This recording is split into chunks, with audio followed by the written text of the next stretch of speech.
봅시다. 오늘은 문법부터 나갈 거야. 뭐 나는 골고루 진도는 나가긴 했던데 문법이 가장 시간이 오래 걸려가지고 오늘은 테스트 없기 때문에 첫 시간이라서 138페이지 138페이지 요거 하도록 할게.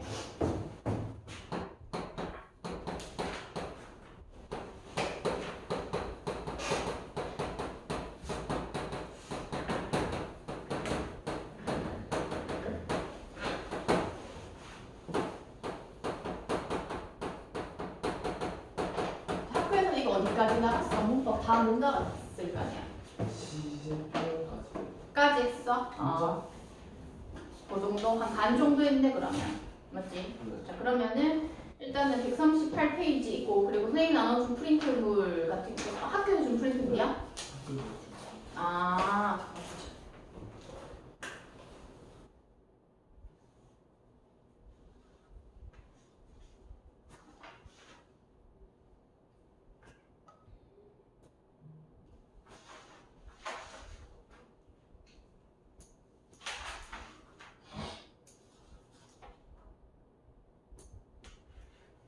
사동 표현도 보니까 다 들어가네. 일단 알겠어. 거기다가 하면 되고. 그래서 학습지는 선생님이 그때 너희가 아마 안 받았을 때라서 그렇지. 못 받았어가지고 뭔가 이제 교과서 내용으로는 부족해서 여기 선생님이 추가로 이제 했고 그래서 프린트물 보자라고 얘기하면 같이 왔다 갔다 하면서 볼 거야. 자, 138페이지 한번 보면 문법 요소래. 자, 문법적 오세요. 138쪽 하고 있고 프린트물은 참고해서 보면 됩니다. 자, 그래서 문법적 의미나 기능을 담당하는 요소이다 라고 얘기를 해서 이 문법 요소에는 크게 높임, 시간, 비동, 인용 총 4가지 형태로서 제시가 되는 부분이야. 그래서 밑에 어휘도 있기는 하지만 문법 요소에서 가장 많이 제시가 되겠지. 그래서 우리가 1학기 중간고사에서 했던 것보다 오히려 조금 여기서는 헷갈릴 수 있는 부분적인 부분들이 있어서 서술형 같은 곳에서 부분 감점 당할 수 있는 요소들이 조금 많은 부분이야. 그래서 뭐 선어말어미라든지 관용사용어미라든지 그러한 것들 좀 정확하게 체크할 수 있어야 되는 부분이야. 높임 표현. 그래서 우리나라 같은 경우에는 뭐 상대가 높고 낮고 주어가 높고 낮고 그다음 목적어나 부사어가 낮고 낮고에 따라서 다르게 표현이 되기 때문에 그것에 대해서 배우는 게 높임 표현이고 시간 표현은 과거, 현재, 미래에 따라서 어떻게 구분하는지 피동 표현은 주어가 다른 주체에 의해서 동작을 당하게 된다라고 얘기를 하는데 얘는 사동 표현이랑 같이 엮어서 봐야 되는 부분이고 어렵게 나온다면 오히려 높임 시간보다 피사동 그다음 인용 표현 있지 이게 나온다면 더 헷갈릴 수 있고 그다음 애들이 어려워할 수 있는 부분이다.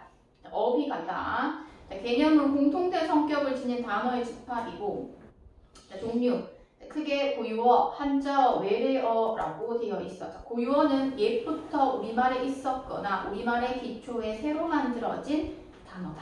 그래서 뭐 하늘, 땅, 아버지 뭐 이런 것들 있지. 그러한 것들을 우리는 고유어라고 얘기를 하고 자 한자를 바탕으로 만들어진 단어가 한자, 책상 우리가 쓰고 있는 책상 그러면 감기 걸렸다 할 때 감기 뭐 식구 이런 것들이 또 그 예에 해당한다. 자, 그다음 외래어 다른 나라에 들어온 말 가운데 우리말처럼 쓰이는 단어래. 버스, 바나나, 컴퓨터 이러한 것들이 그 핵심 요소이다 라고 그냥 간단하게 보면 되는 부분이고 이제 그 다음에 이제 본격적으로 봐야 되는 게 이제 138페이지에 있는 높임 표현부터가 먼저 보시면 되겠죠. 첫 번째 높임 표현 총 4파트 중에서도 그래도 상대적으로 가장 쉬운 파트가 높임 표현이지 않을까 싶은데 자 높임 표현에는 상대 높임법, 주체 높임법, 객체 높임법 총 3가지가 있다. 근데 우리는 상대 높임법 하기 전에 주체 높임법부터 먼저 할 거야. 먼저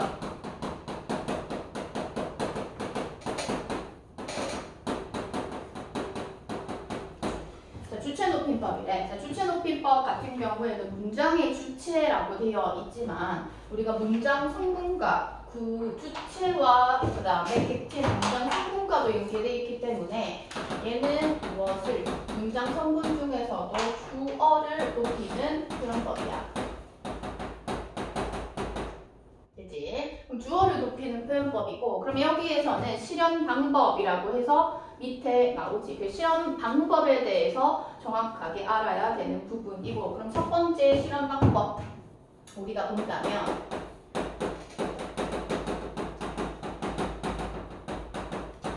선어말어미 의시를 사용한다. 이렇게 되어 있어. 그치? 선어말어미 의시.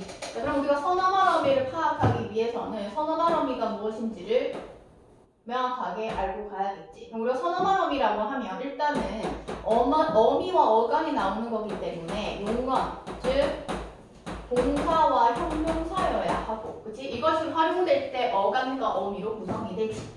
예를 들어서 이렇게 TV를 너무 많아지니까 밥을 먹었다. 동사가 왔어. 그럼 우리가 동사가 활용될 때, 그지? 동사가 활용될 때 먹었다, 먹는다, 먹겠다 다 되는데, 그렇게 됐을 때 그 형태가 변하지 않는 부분을 우리는 어간이라고 얘기를 하고, 그러면 먹었다, 먹었고, 먹으니 라고 했을 때 이렇게 형태가 변하는 부분을 어미 또는 어말어미 라고 한다고 했어. 그러면 그 사이에 나와 있는 이 파란색이 어간과 어말어미, 즉 어말어미 앞에 있다라고 해서 얘를 선어말어미라고 얘기를 해. 자, 그럼 그 옆에 있는 이 짝대기 표시는 뭐냐? 얘 같은 경우에는 양쪽에 붙어서 활용될 수 있다라고 하는 표시야. 그럼 저거는 이제 서술형 쓸 때 선생님께서 학교에서 너무 빡빡하게 한다. 그러면 실험 요소 뭐냐라고 해서 너희가 그냥 의시 이렇게 적었는데 이것도 간점 당할 수 있는 요소야. 그래서 앞에 이렇게 짝대기까지 해주면 완벽하게 감점되지 않지. 1점이라. 그치? 그래서 첫 번째가 선어말 어미 의시를 통해서 제시가 된다. 그래서 여기 예시 한번 보면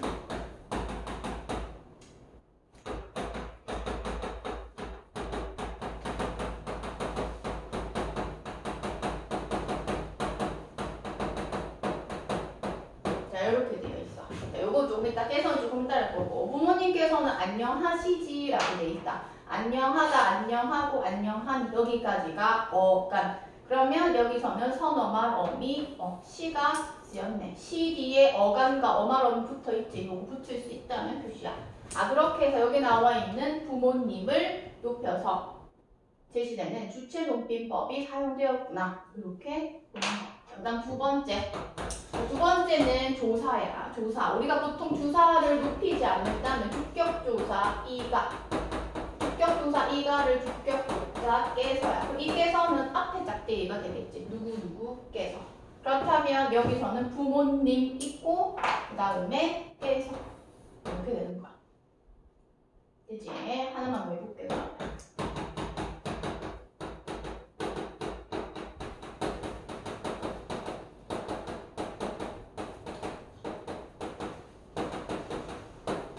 어머니께서 영화를 보신다라고 했을 때 어머니께서 그 다음에 보신다 이렇게 제시되는 부분.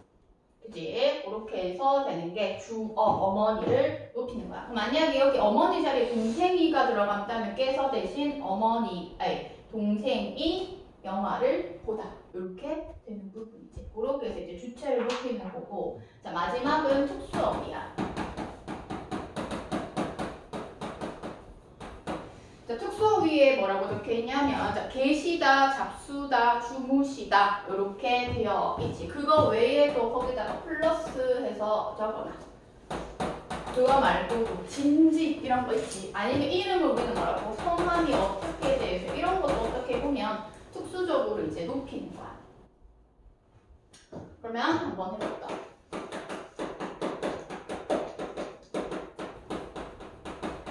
할머니께서 집에 계신다 라고 얘기를 했을 때 여기서 우리가 주체를 높이는 건 할머니께서 할 때 주격조사 그 다음에 계신다지. 자, 그럼 여기서 봐야 됐을 때 근데 여기 시 선어말어미 있는데요 라고 하면 틀리겠지. 자, 그러면 우리가 선어말어미는 어간과 선어말어미, 어말어미 이렇게 돼야 되는데 그럼 재련 치면 개, 니은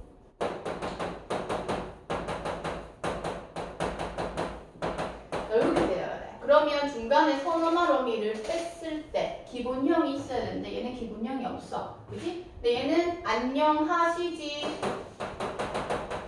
했을 때 하지도 되는데 얘는 안 돼. 그렇다면 얘는 선어말 어미시로서 쓰인 것이 아니라 얘 자체가 특수적으로 쓰였구나.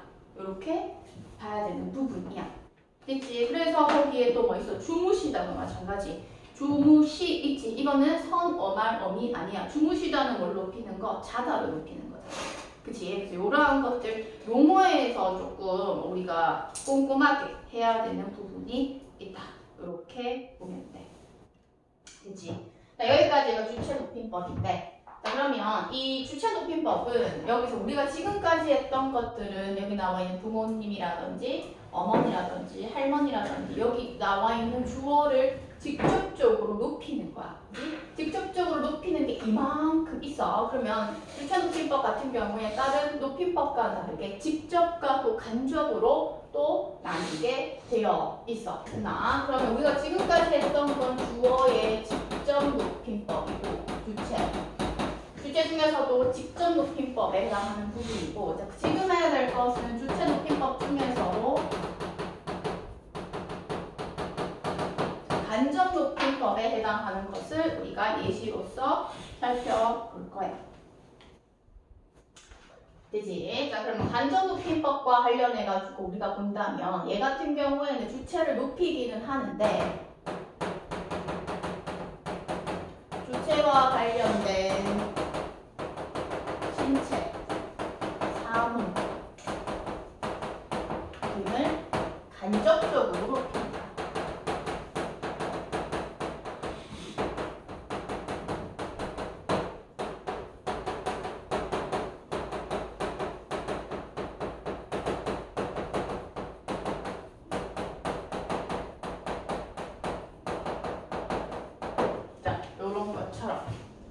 이런 것처럼 여기서는 그래서 우리가 간접 높임법은 이렇게 특수어휘나 이런 거 없고 우리가 간접 높임법의 실현 양상, 실현 방법이 뭐냐라고 얘기를 하면 의시입니다. 이렇게 해야 돼. 그럼 할머니께서는 귀가라고 되어 있어. 자, 그럼 여기서의 귀는 할머니와 관련된 신체이고 그 신체를 높이기 위해서 의시를 사용해가지고 높였다.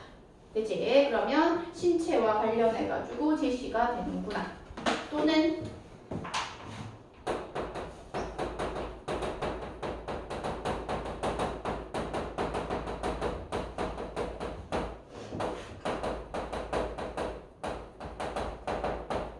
이것도 마찬가지네. 그치? 어머니와 관련된 어머니가 많은 것이 아니라 어머니께서 하는 그 생각이 많다라고 얘기를 하면서 의식 이렇게 높여주는 것. 그래서 간접 높임법이 사용되었구나 라고 해서 직접 높임법, 주체 높임법, 간접 높임법 그렇게 제시가 되는 부분. 그치? 그래서 주체 높임법은 그 정도 파악하면 되고. 그 다음에 이제 객체 높임법. 객체 높임법은 많이 어렵지 않지. 객체 높임법 같은 경우에는 주체 높임법이 주어라면 얘는 목적어나 부사어를 높이는 높임법이다. 이렇게 볼 수가 있어. 거기에도 적혀있지, 책에 적혀 있어. 그치? 목적어나 부사어를 높인다. 그럼 얘도 첫 번째 부사격 조사. 그럼 부사격 조사는 여러 가지 종류가 많지만 여기에서는 에게. 자, 에게를 무엇으로? 깨서. 깨서가 아니고 깨로 이렇게 높여가지고 쓰는 거. 그 다음에 얘도 마찬가지. 특수어휘 두 가지. 그래서 격조사와 특수어휘 거기 있지. 들이다, 뵙다, 모시다, 여쭙다 이렇게 되어 있어. 하나 예를 들어보면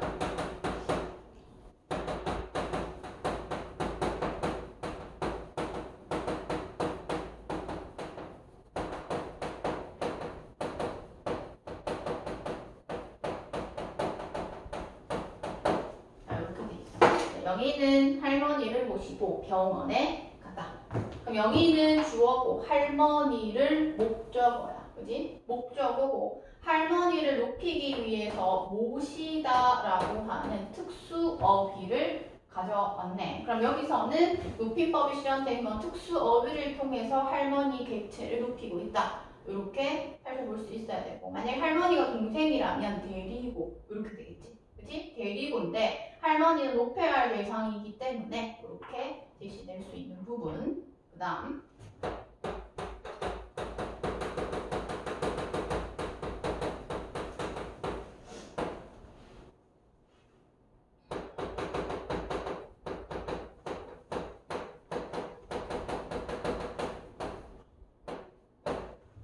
여기서는 나는 주어고 선생님께가 목적어야. 그치? 목적어. 아니 목적어란다. 부사어다. 부사어. 얘는 부사어고 그러면 이 부사어와 관련해가지고 우리가 여기 나와 있는 게 조사를 사용했는데 그치? 근데 여기서 봤더니 특수어휘도 또 사용하고 있어. 그럼 얘는 객체를 높이기 위해서 선생님께 할 때 깨와 드렸다라고 한 특수어휘 둘 다 사용하고 있구나. 얘는 부사어를 높이는 거고 얘는 목적어를 높이는 부분이야. 되지? 그렇게 해서 제시될 수가 있는 부분이다. 그래서 거기 교과서 예시에 보면 선생님께 안부 인사를 드리려면 그지? 그러면 깨와 드리다 제가 뵙다 그지? 특수어휘 두 개 사용돼서 제시가 되겠네. 그렇게 해서 이제 객체 높임법 제시되면 되는 부분이고, 자, 그 다음 마지막 높임법 마지막 세 번째 상대 높임법. 자, 상대 높임법은 주체와 객체와는 다르게 문장 성분이 아니라 얘는 듣는 사람, 청자를 높이는 그런 거. 그래서 얘는 어떠한 조사나 특수어휘가 아니라 실현 방법이 종결어휘로서 실현이 됩니다. 그치? 그래서 책에서도 나와있지. 138페이지에 보면 자, 종결어휘로서 실현이 되고 얘는 크게 격식체와 비격식체로 나뉜다. 이렇게 되어 있네. 그럼 격식체, 비격식체 한번 보면 격식체의 특징은 말 그대로 격식을 따지는 거야. 그래서 공적인 자리 또는 화자와 청자와 심리적 거리가 있는 거. 쉽게 얘기하면 그렇게 안 친한 사이지. 안 친한 사이 또는 어느 정도 조금 예의를 갖춰야 되는 그런 자리. 그지? 그런 자리에서 격식체가 쓰인다라고 얘기를 한다면 두 번째, 비격식체는 격식체와는 다르게 사적인 자리 그리고 청자와 심리적 거리가 없는 좀 가까운 사이 그리고 좀 친밀한 사이 요럴 때는 비격식체를 쓴다라고 살펴볼 수가 있겠지. 그래서 어떨 때 사용하는지 우리가 보고 그러면 그 종류에는 격식체가 4개, 비격식체가 2개 이렇게 되어 있어. 비격식체가 더 적네. 얘는 해유체와 해체 이렇게 돼 있고 얘는 하십시오체, 하오체, 하객체 그리고 헤라체 총 4가지로서 구성이 된다라고 볼 수가 있어. 그래서 보면 하십시오체 아주 높임, 하오체 예산 높임, 하객체 예사 낮춤, 헤라체 아주 낮춤, 해요체 두루 높임, 해체 두루 낮춤 이렇게 돼 있어. 예시문을 보면 선생님 안녕하십니까? 비읍니까는 뭔데? 하십시오체. 비읍니다, 비읍니까는 하십시오체에 해당하는 부분이야. 안녕하세요라고 하는 것은 비격식체, 해요체, 종결어휘로서 결정되는 부분이고 안녕하오 하면 하오체. 그러면 어서 들게, 자네 어서 들게 할 때는 뭐야? 개로 끝나니까 하겠지. 그치? 그러면 어서 가라 하는 건 해라지. 자, 어서 가 하는 건 해체. 이렇게 되는 부분이야. 그래서 아까 전에 주저가 잠깐 학습지 준 거 보니까 그 상대높이법 관련해서는 표 학교에서 프린트로 나눠줬대. 그거 보면서 이렇게 할 때 저렇게 쓰는구나. 그렇게 보면 될 것 같아. 그러면 그렇게 되고, 그러면 이제 학교에서 나올 수 있는 요소는 일단 객관식은 모두 나올 수 있는 부분이고, 하나의 문장을 주고 여기서 사용된 높임법의 종류와 실현 방법을 서술하세요 하던지, 잘못된 높임 표현을 바르게 고치다 라고 하는 서술형 같은 거에서 출제될 수 있겠지. 그래서 문법이기 때문에 그 하나 디테일해서 이제 선생님께서 감점 줄 수 있는 부분이라서 그렇게 보면 되는 부분이고, 그 다음에 우리가 살펴봐야 될 것은 이제 시간 표현이야. 요게 조금 이 개념을 이해하는데 어렵지는 않은데 좀 헷갈리는 부분이 있어가지고 우리가 살펴봐야 되는 부분인데, 시간 표현은 여기다가 할게.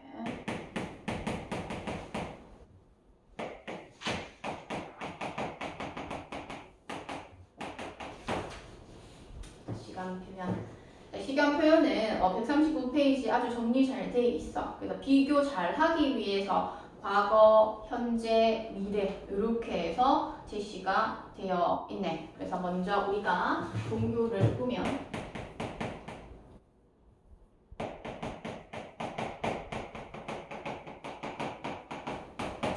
과거 시제 나오네. 과거 시제에 봤더니 그 개념이 사건 시가 바라시보다 앞서 있는 시제 이렇게 돼 있어. 그럼 사건 시는 그 사건이 일어난 시점, 바라시는 말하는 그 시점을 바라시라고 얘기를 해. 그럼 사건 시가 바라시보다 앞서 있는 시제, 앞섰다, 뒤섰다 라고 얘기를 했을 때 파악할 수 있어야 돼. 어떤 게 과거 시제고 어떤 게 미래 시제인지. 그러면 우리가 이걸 수직선상으로 나타내기를 하거든. 그러면 여기서 이렇게 돼 있어. 사건 시가 바라시보다 앞서 있대. 수직선상에 우리가 나타낸다 라고 얘기를 하면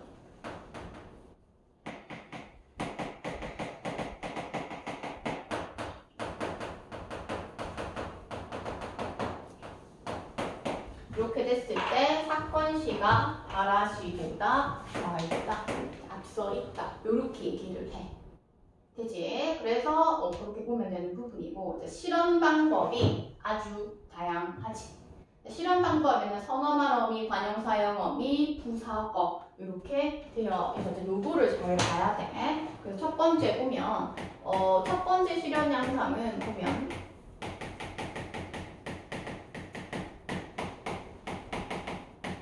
선어말 어미고, 두 번째는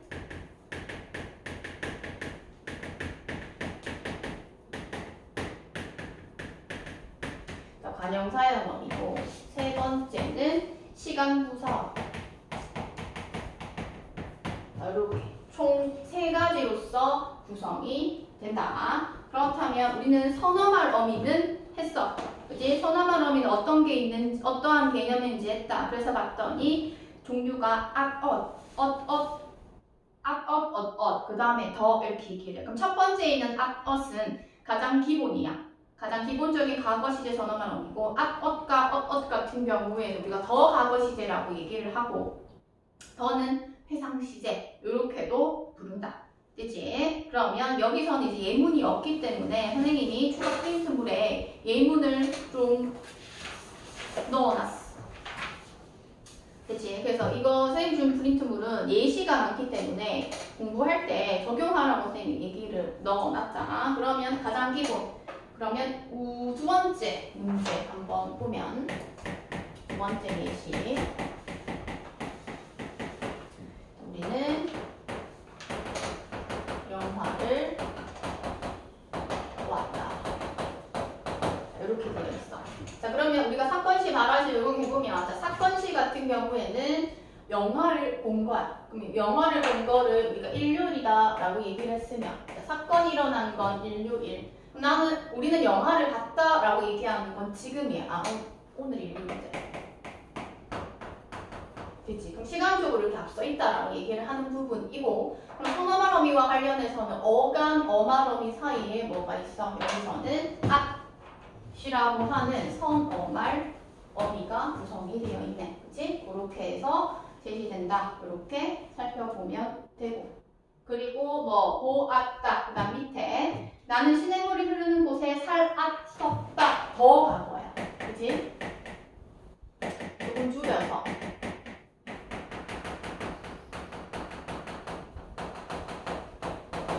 이렇게 얘기를 한다고 하면 at었였네.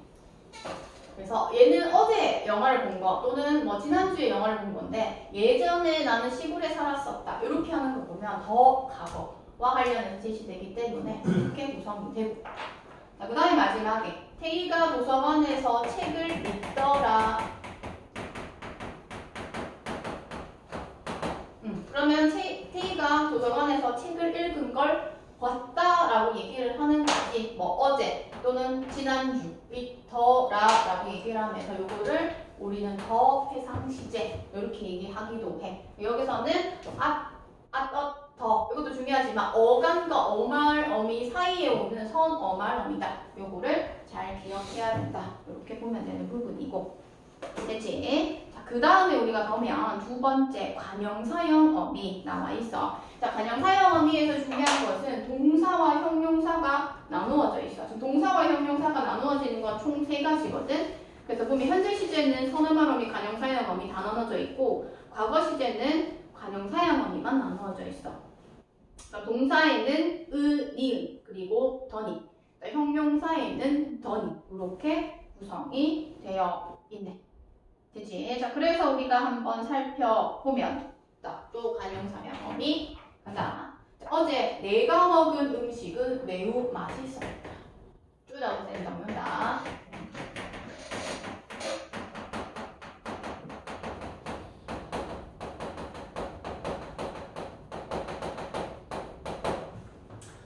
여기는 두 개가 사용되어 있기는 한데 여기서 사용되는 것은 이 은과 선어말 어미 둘 다 사용되기는 했어. 자, 그럼 우리가 관형사형 어미가 어떤 것인지를 여기서 잠깐 살펴보고 갈 거야. 여기 띄워놨지.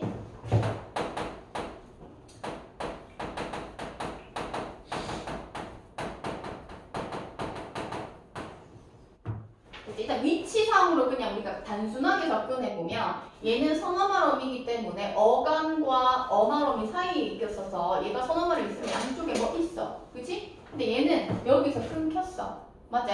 그래서 그 단순히 따지자면 그러고 우리가 문법상으로 좀 접근을 해본다 라고 얘기를 하면 그럼 동사나 형용사는 활용될 수 있기 때문에 먹고 먹으니 먹어서 먹으니까 어간이야.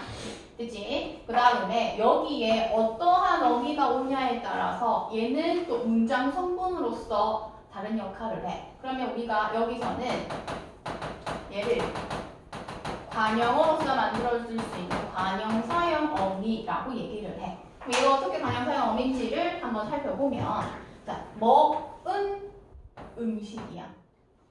그치? 자, 먹은 음식이야. 뭐 산 음식, 먹은 음식 꾸며주는 거야. 그러면 어쨌든 얘가 이렇게 어간의 관형사형 어미가 더해지면 관형어가 되거든.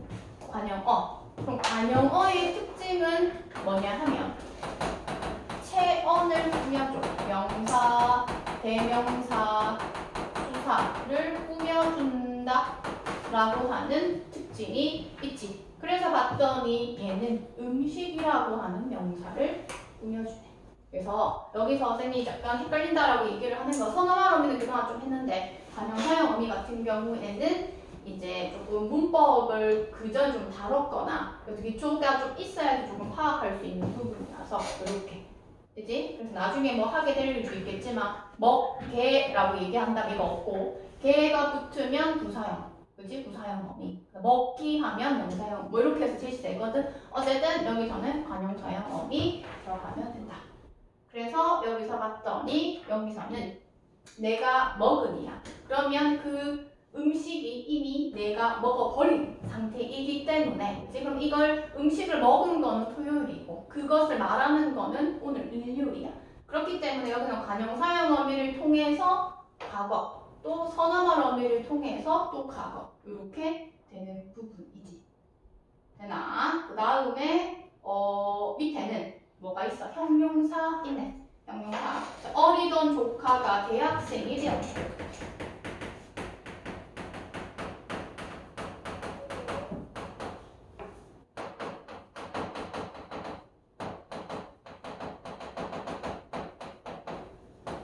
요것도 두 개 다 쓰였네. 그지? 그러면 여기서 어리다라고 되어 있어. 어리다, 어리고, 어리니. 뒤에는 형용사이기 때문에 이렇게 던 쓰였네. 선생님, 동사와 형용사는 또 어떻게 구분하나요? 요것도 맞지? 기본적으로 품사나 이런 걸 좀 공부를 하는 친구들이어야 되고, 얘네들을 우리가 그냥 단순하게 적용을 해보면 명령형어미나 명령형어미 알아어라, 또 형용형어미 뭐뭐자, 요 정도, 요거 두 개 정도라도 적용을 해보면 현재 시제도 적용해도 되고, 그렇게 적용을 했을 때 동사는 되는데 형용사는 안 된다. 그렇게 했을 때 어리자, 어리지 않은 사람한테 청유할 수 없고, 어려라, 명령할 수 없어. 그렇기 때문에 형용사이기 때문에 던 붙인 부분이고, 되었다 라고 되어 있는 선어말음이 사용됐네. 그지? 그렇게 해서 뭐가 선어말음이고 뭐가 관형사형어민지까지 알아야 돼. 그냥 단순히 과거 이렇게는 중학교 정도이기 때문에. 되지? 그 다음에 얘는 그냥 시간, 부사, 어야. 우리가 딱 봐도 아, 뭐구나, 과거구나. 그래서 거기 보면 우리는 지난 주말에 제주도에 갔다, 다녀왔다, 또는 어제 한방눈이 내렸다처럼 지난 또는 어제 뭐 이런 것처럼 시간 부사어를 통해 가지고 과거 시제를 드러낸다라고 하는 게 첫 번째. 되지? 그 다음에 현재 시제.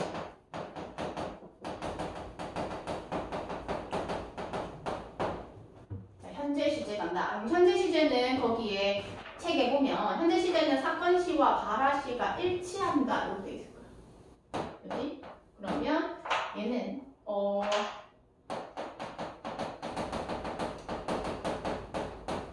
완전 똑같아. 그래서 이렇게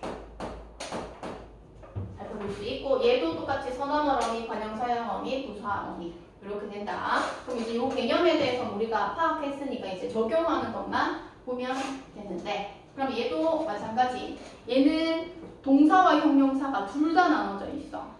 근데 우리가 보면 자, 동사 니은 는, 그리고 선어말어미는 동사가 니은 는이고 형용사는 없대. 기본형으로 쓰이고, 그 다음 관형사형어미는 동사는, 형용사는 니은이래. 그지? 그럼 헷갈릴 수 있는 거, 일단은 이걸 파악했을 때 동사 형용사인지 파악해야 되는 부분이고, 그 다음에 선어말어미인지 관형사형어미인지 이런 것들 우리가 살펴봐야 되는 부분이겠지. 되나? 그래서 보면 자, 선어말어미. 자, 비가 내립니다. 내리고 내리니, 내려서 내리니까 라고 했을 때 내리까지가 어가, 지금 내리는 거에 대해서 얘기를 하고 있어. 그러면 여기 선생님이 형용사는 안 넣어놨어. 왜? 형용사는 없다라고 얘기를 했으니까. 그럼 어떻게? 꽃이 참 예쁘다. 이렇게 기본형으로도 쓰면 얘 같은 경우에는 그냥 현재로서 보는 부분이야. 그치? 끝이야. 그 다음 관형사형어미야. 관형사형어미도 동사와 형용사로서 제시가 되어 있는 부분인데, 첫 번째 보면 자, 달리는 모습을 보니 이렇게 돼 있어. 달리는 모습을 보니.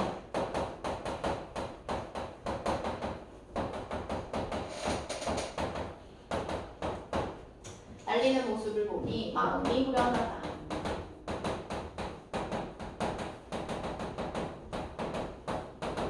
이렇게 되어 있어. 자, 그렇다면 우리가 달리는을 봤더니 달리다, 달리고, 달리니, 또 달리자, 달려라, 되지? 동사이구나. 그러면 달리라고 하는 어간에다가 는이라고 하는 관형사형어미 넣었어. 어떻게 알아? 자, 달리는 모습. 이렇게 되니까. 그지? 그럼 관형사형어미 쓰였구나. 이렇게 살펴보면 되고, 그 다음 형용사 맑은 시냇물이 투명하다 이렇게 되어 있어요.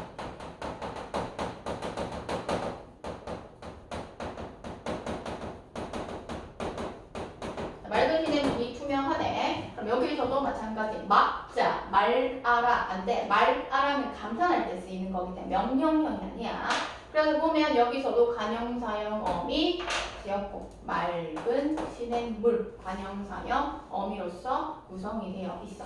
그치? 그렇게 해서 구분이 되고. 자, 근데 관형사형 어미와 관련 선생님이 달리는 이라는 걸로 예시 들어놨지. 근데 위에 선어말 어미로서 달리도 달린다도 있네. 그러면 간단하게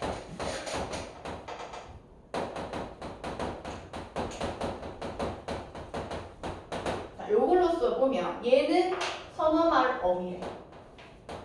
그치? 그럼 둘 다 현재인데 또 둘 다 동사야. 활용했는데 얘는 선어말 어미, 얘는 관형사형 어미로서 쓰였고 얘는 선어말 어미로서 쓰였어. 그럼 어간, 어말 어미 그 사이에 선어말 어미. 그치? 그렇게 해서 이제 우리가 구분이 가능해야 한다라고 하는 게 특징. 그 다음에 현재 시제에는 또 시간 부사어 있다라고 되어 있지. 지금 비가 세차게 내린다라고 얘기를 하는 지금 현재 요거랑 같아. 이제 이렇게 해서 구성이 되고 과거랑 현재가 조금 그렇고 미래는 상대적으로 좀 괜찮아.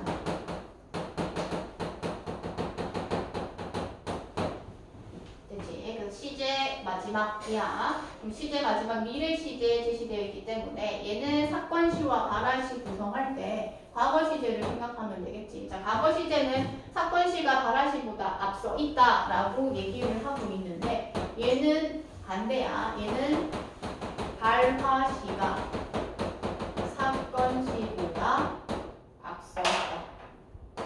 이렇게 얘기를 해. 그러면 오늘 일요일날 얘기를 하는데, 그치? 월요일부터 할 거를 얘기를 한다. 이렇게 보면 돼. 월요일날 일어날 거. 예를 들어서 과제하겠다, 오늘 운동하겠다, 뭐 이런 거. 그것을 이제 오늘 하는 거야. 그래서 봤더니 미래 시제 보면 미래 시제도 선어말 어미와 관형사형 어미 나눠져 있지만 얘는 동사형 형사 구분이 없기 때문에 상대적으로 너희가 쉽게 여겨질 수 있는 부분이야. 그래서 get 의리, 의리을 뭐 이렇게 되어 있어. 그래서 예시 한번 보자.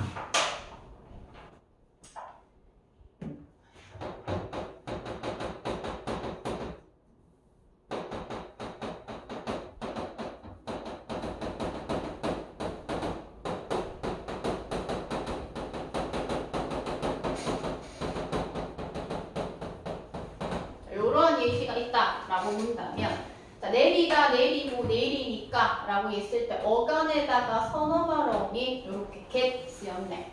그치? 그러면 오늘 날씨가 점점 어두워지는 걸 보니 내일 비가 내리겠다. 뭐 이렇게 제시될 수 있는 부분이고 나는 반드시 해내리라. 국어 1등급 모르는 식으로. 그치? 아직 해내진 않았어. 그래서 이번 돌아올 한 달쯤 뒤에 시험에서 반드시 해내리라. 이렇게 다짐하는 부분이고 그치? 얘는 선어말 어미로서 구성이 되어 있고 자 근데 이제 우리가 봐야 될 부분은 거기 선생님이 나눠준 프린트물에 미래 시제 get이라고 나와 있어. 교과서에도 139페이지 나와 있는데 자, 교과서에 있는 거는 조금 부족해서 프린트물에는 총 5가지로 구성되어 있다. 그래서 너희는 중간고사 때 보면 수능 특강처럼 그러한 형태로서도 나오기 때문에 활용되고 나오기 때문에 좀 디테일하게 나올 수도 있어. 그래서 get 해가지고 선생님들 쭉 지시하고 적용될 수 있다. 그래서 가장 기본이 첫 번째 미래의 일이나 추측을 나타내는 어미로서 구성한다. 추측. 자, 그래서 지금 떠나면 새벽에 도착하겠구나 이렇게 할 때. 두 번째 의지. 나는 시인이 되겠다. 목표치를 달성하겠다. 자, 세 번째 가능성이나 능력이래. 그러면 이걸 어떻게 혼자 다 하겠니? 할 수 없다는 거잖아. 그치? 어쨌든 여기도 가능성이나 능력. 자, 네 번째 완곡하게 말하는 태도. 그럼 돌려서. 그지? 들어가도 좋겠습니까? 내가 말아도 되겠니? 이렇게. 마지막. 헤아리거나 따져보면 그렇게 된다는 뜻을 나타내는 거. 별사람을 다 보겠다. 이렇게 제시되는 부분. 그치? 그거는 또 참고로 알아두면 되겠고. 다시 돌아와서 미래 시제 중에서도 관형사형 어미와 관련해서 나타나네.